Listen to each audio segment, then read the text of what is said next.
Dernière heure, et l'information est de taille. Le FC Barcelone vient de réaliser un coup de génie sur le marché des transferts en finalisant un accord aussi inattendu qu'audacieux pour recruter un latéral brésilien de haut niveau. Et cet accord inclurait ni plus ni moins qu'Ansu Fati, dont le rôle dans cette opération s'annonce comme l'un des éléments les plus surprenants de cette fenêtre estivale. Ce n'est pas simplement une rumeur, c'est le scoop absolu de la journée, celui qui va faire vibrer toute la Catalogne et au-delà. Je vous dévoilerai son nom, ainsi qu'une analyse complète et détaillée de cette opération, à la toute fin de cette vidéo, alors restez bien jusqu'au bout, car chaque détail compte. Mais attendez, ce n'est pas tout, loin de là. Joan Laporta, le président du Barça, vient de prendre une décision qui a de quoi laisser sans voix. Il a purement et simplement rejeté une offre pharaonique, un montant à couper le souffle de 320 millions d'euros, pour deux de nos joueurs les plus précieux, ceux que l'on considère comme intouchables, ceux qui incarnent l'avenir et l'identité même du club. Et comme si cela ne suffisait pas, un rival de taille en Liga s'apprête à lancer une offensive pour s'emparer d'un autre joyau issu de la Masia, ce centre de formation qui a tant donné au club. Alors, sans plus attendre, plongeons-nous dans le vif du sujet. Bonjour à tous les culés, les supporters les plus passionnés du Barça. Si c'est la première fois que vous atterrissez sur cette chaîne, je vous invite chaleureusement à vous abonner et à activer la cloche des notifications pour ne rien manquer de l'actualité brûlante du marché des transferts Blaugrana. Et n'oubliez pas de laisser un like généreux pour soutenir le travail acharné qui se cache derrière chaque vidéo. Un immense merci à vous tous. Commençons par une décision qui marquera sans aucun doute l'histoire récente du club.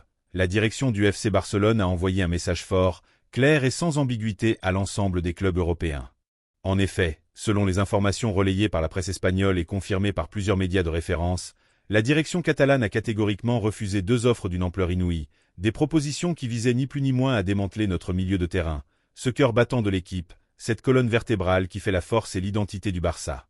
Dans les couloirs du Camp Nou, l'ordre donné par Joan Laporta et son équipe est sans appel, sans la moindre hésitation. Les piliers de l'équipe ne sont pas à vendre, et ce, peu importe le nombre de zéros alignés sur le chèque. Le club a décidé de tracer une ligne rouge, infranchissable, pour protéger ses joyaux. Le premier coup de tonnerre est venu tout droit d'Arabie Saoudite, où les émissaires saoudiens ont déposé sur la table une offre tout simplement folle, 200 millions d'euros pour s'offrir les services de Pedri, ce jeune prodige canarien qui a déjà conquis le cœur des supporters. Dans le contexte économique actuel du Barça, où le club doit constamment jongler avec les contraintes draconiennes du fair-play financier imposé par Javier Tebas en Liga, une telle somme aurait pu résoudre d'un coup de baguette magique une grande partie des problèmes de masse salariale qui pèsent sur les épaules de la direction. Pourtant, en interne, il n'y a même pas eu l'ombre d'un débat. Pedri, protégé par une clause de résiliation stratosphérique s'élevant à la bagatelle de 1000 millions d'euros, est considéré comme l'âme même du projet sportif du club, un joueur autour duquel tout se construit, un symbole intouchable. Sous la direction technique d'Hansi Flick, Pedri n'est pas un simple milieu de terrain parmi d'autres. Non, il est bien plus que cela. C'est le véritable moteur de l'équipe, celui qui donne le tempo, qui apporte cette pause salvatrice lorsque la pression est à son comble, ou qui, au contraire, accélère le jeu avec une précision chirurgicale dans le dernier tiers du terrain, là où se jouent les destins des matchs. Son salaire, qui tourne autour des 10 millions d'euros nets par an, témoigne de son importance capitale au sein de l'effectif. Et du côté du joueur, la position est tout aussi nette. L'exil doré en Arabie Saoudite, avec ses montagnes de dollars, ne l'intéresse absolument pas. Sa seule et unique priorité reste de continuer à soulever des trophées prestigieux en Europe et de s'imposer comme le leader technique de cette nouvelle Herculée, une ère où le Barça entend bien retrouver sa place au sommet. Mais les tentatives de débaucher nos perles ne se sont pas arrêtées là. Selon des informations en provenance d'Angleterre, confirmées par la presse catalane, Manchester United a tenté un coup de poker en proposant une somme tout simplement astronomique. 120 millions d'euros pour Fermín López, ce milieu de terrain andalou qui a su, en très peu de temps, s'imposer comme l'un des joueurs les plus prometteurs et les plus complets de l'effectif. Les Red Devils, prêts à tout pour reconstruire un milieu de terrain qui manque cruellement de dynamisme et de créativité, voyaient en Fermín le joueur moderne idéal pour briller en Premier League. Et il faut dire que leur intérêt est loin d'être infondé. La valeur marchande de Fermín a littéralement explosé ces derniers mois. Tactiquement, il incarne à la perfection le prototype du milieu de terrain recherché par les plus grands clubs européens. Doté d'un déploiement physique impressionnant, il exerce une pression asphyxiante sur ses adversaires, exactement comme le demande le staff technique, et surtout, il possède ce don rare pour attaquer les espaces avec une intelligence et une efficacité redoutables, arrivant de la deuxième ligne pour frapper au but avec une dangerosité qui fait trembler les défenses. Face à cette offre de 120 millions d'euros, qui aurait représenté un bénéfice historique et totalement net pour les comptes du club, surtout pour un joueur issu de la Masia, le Barça a de nouveau répondu par un non catégorique, sans la moindre hésitation. La direction sportive est en effet convaincue qu'il serait une erreur stratégique monumentale, aux conséquences irréversibles, de laisser filer un joueur aussi explosif et aussi prometteur. En refusant ces sirènes financières, ces offres mirifiques qui s'élevaient à la somme faramineuse de 320 millions d'euros, le Football Club Barcelone a asséné un coup d'autorité d'une violence inouïe. Le message est clair. Le club refuse catégoriquement qu'on lui colle l'étiquette d'équipe vendeuse, de club prêt à sacrifier son identité et son style de jeu pour boucher des trous financiers. L'objectif n'est pas de survivre en vendant ses meilleurs éléments, mais bien de construire, patiemment mais sûrement, une machine à gagner, une équipe capable de dominer l'Europe, et ce, autour de talents qui respirent l'ADN du club, qui en incarnent les valeurs et l'histoire. C'est une véritable déclaration de guerre sportive à l'ensemble du continent européen. L'avenir du Barça est blindé, protégé, et ni les fortunes de l'Arabie Saoudite, ni les millions de la Premier League ne parviendront à ébranler cette détermination sans faille. Passons maintenant à un autre sujet qui fait trembler l'Espagne et qui concerne de près un rival direct du Barça en Liga. Un véritable séisme se prépare sur le marché des transferts espagnols, et il pourrait bien ébranler les équilibres de la saison à venir. Selon les dernières informations en provenance de la presse madrilène, ainsi que celles relayées par le prestigieux Mundo Deportivo, l'Atlético de Madrid s'apprête à passer à l'offensive avec une proposition aussi audacieuse qu'inattendue. Une offre de 25 millions d'euros pour s'attacher les services de Marc Casado, l'une des plus grandes promesses issues de la Masia. À seulement 22 ans, ce milieu de terrain catalan se retrouve au cœur d'une bataille stratégique et financière entre deux géants du football espagnol. Et depuis Madrid, l'intérêt n'est pas une simple rumeur de couloir. Selon le journal AS, Diego Simeone, l'exigeant entraîneur argentin, a fait de Marc Casado une priorité absolue pour redonner un second souffle à son milieu de terrain, un secteur qui a souvent manqué de consistance et de créativité ces dernières saisons. Le profil du jeune Catalan correspond en effet comme un gant au système de jeu ultra exigeant des Colchoneros. Simeone recherche un milieu de terrain polyvalent, capable d'évoluer aussi bien seul qu'accompagné, apportant une intensité asphyxiante dans la pression et une discipline tactique à toute épreuve. Mais ce qui rend Casado encore plus précieux, c'est sa capacité à sortir le ballon sous une pression intense, une qualité qu'il a peaufinée au fil des années passées dans le centre de formation du Barça. Il allie à la perfection la grinta et l'agressivité d'un récupérateur moderne à la propreté technique et à la vision du jeu d'un organisateur né. Pour l'Atlético de Madrid, investir 25 millions d'euros dans un joueur qui connaît déjà la dureté et les exigences de la Liga est perçu comme une véritable aubaine, une opportunité en or, d'autant plus que son salaire serait parfaitement maîtrisable par rapport à celui d'autres stars européennes. Pour le Barça, en revanche, cette situation représente un casse-tête à la fois économique et sportif, un véritable dilemme. Avec Hansi Flick à la tête de l'équipe, l'effectif a besoin de quelques ajustements, et la réalité du fair-play financier imposé par Tebas est impitoyable. Le club catalan a un besoin urgent de liquidité pour équilibrer ses comptes et libérer de la masse salariale, afin de pouvoir inscrire de nouveaux joueurs et renforcer l'équipe. Vendre un produit de la Cantra, un joueur formé au club qui ne coûte donc rien en termes d'amortissement dans les livres de compte, permettrait de dégager 25 millions d'euros nets et immédiats. Une bouffée d'oxygène colossale pour Joan Laporta et Deco, qui pourraient ainsi manœuvrer avec une liberté retrouvée sur le marché des transferts cet été. Cependant, la partie sportive du club freine des quatre fers, et ce pour des raisons parfaitement compréhensibles. Il est vrai que Casado a moins joué cette saison en raison de la concurrence féroce qui règne au milieu de terrain, mais il reste un pur produit de l'ADN Barça, un joueur qui incarne les valeurs et le style du club. Le laisser partir, ce serait prendre un risque énorme, celui de renforcer un rival direct dans la course au titre de Liga.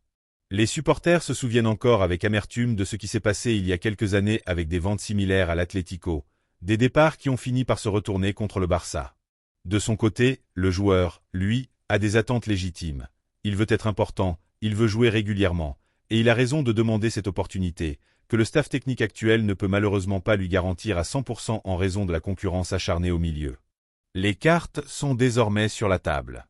Du côté de Madrid, 25 millions d'euros sont prêts à être déboursés pour lancer des négociations qui s'annoncent déjà explosives. Le Barça, lui, se retrouve face à un dilemme cornélien. Faut-il sacrifier un joyau de la Cantra pour financer le marché des transferts et permettre au club de se renforcer, ou faut-il au contraire clore la porte au nez de Cholo Simeone et garder coûte que coûte un joueur qui représente l'avenir du club? Les prochaines heures, voire les prochains jours, s'annoncent décisifs dans ce qui pourrait bien être l'un des plus grands coups de théâtre de l'été sur le marché des transferts. Avant de passer au sujet le plus brûlant de cette vidéo, je vous lance un petit défi. Essayons ensemble de dépasser la barre symbolique des 1000 likes. Chaque like compte, chaque soutien est précieux pour faire vivre cette chaîne et continuer à vous offrir du contenu de qualité. Je compte sur vous, les culés, pour faire monter les compteurs. Continuons maintenant avec une autre priorité absolue pour le Barça cet été, le renforcement de la défense, et plus précisément du poste de latéral gauche. Le Football Club Barcelone travaille d'arrache-pied sur la planification de l'effectif pour la saison à venir, et la direction sportive a identifié ce poste comme l'un des plus urgents à renforcer. Selon les informations publiées par la presse espagnole, et plus particulièrement par le toujours bien informé Mundo Deportivo, un nom revient de plus en plus souvent dans les bureaux de Joan Laporta, celui de Sergio Henrique, le latéral gauche brésilien actuel de l'AS Monaco. Ce n'est un secret pour personne, le système de jeu mis en place par Hansi Flick exige des latéraux qui soient de véritables pistons, des joueurs infatigables, capables de monter et descendre sans relâche sur tout le flanc, de se déployer avec une aisance déconcertante, et surtout, d'avoir déjà prouvé leur valeur au plus haut niveau européen. Et c'est précisément sur ces critères que le Brésilien séduit Deco, notre directeur sportif. Sergio Henrique plaît énormément pour tout ce qu'il apporte en phase offensive, sa précision millimétrique dans les derniers mètres, sa capacité à centrer avec une régularité impressionnante, mais aussi pour sa polyvalence, une qualité essentielle dans le football moderne. Le Barça recherche en effet un joueur capable d'évoluer au milieu du terrain lorsque la situation l'exige, offrant des solutions tactiques similaires à celles apportées par un joueur de la trempe de Joao Cancelo, capable de s'adapter à plusieurs schémas de jeu et de faire la différence dans les moments clés. Mais voici le problème, l'économie du club dicte ses lois, et avec la limite salariale qui pèse comme une épée de Damoclès au-dessus des têtes des dirigeants, chaque euro compte, chaque dépense doit être soigneusement calculée.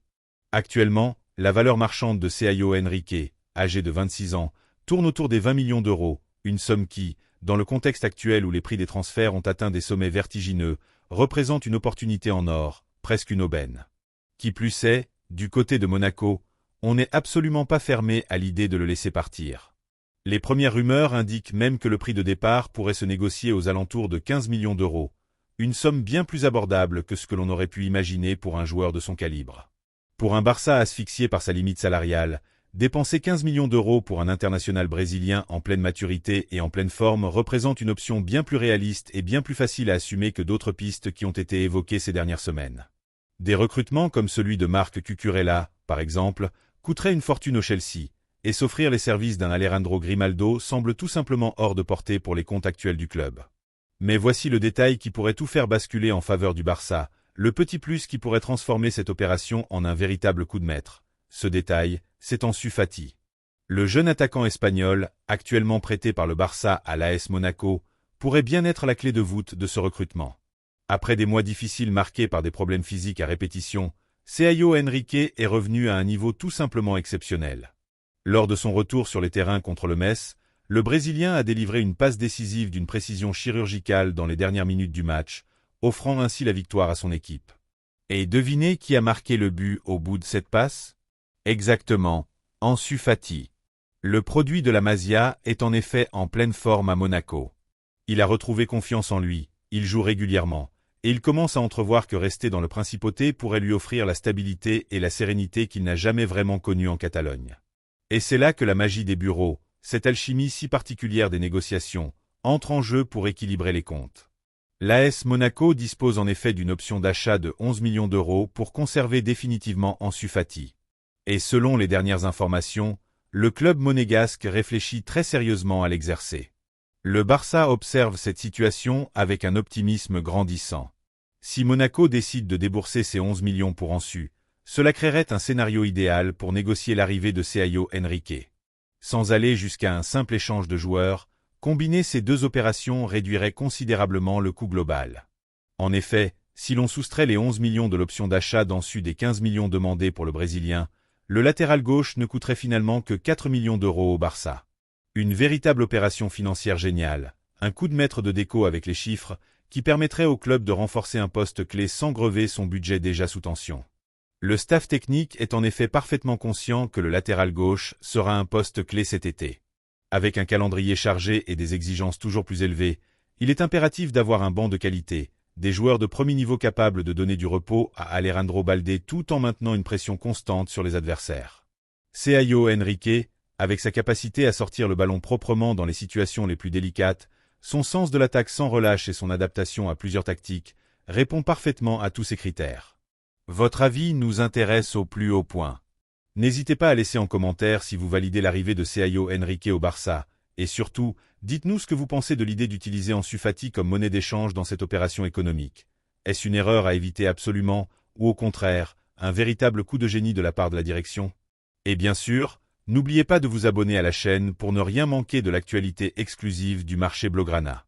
Likez, partagez cette vidéo pour soutenir le travail réalisé, et merci infiniment pour votre fidélité. Yeah!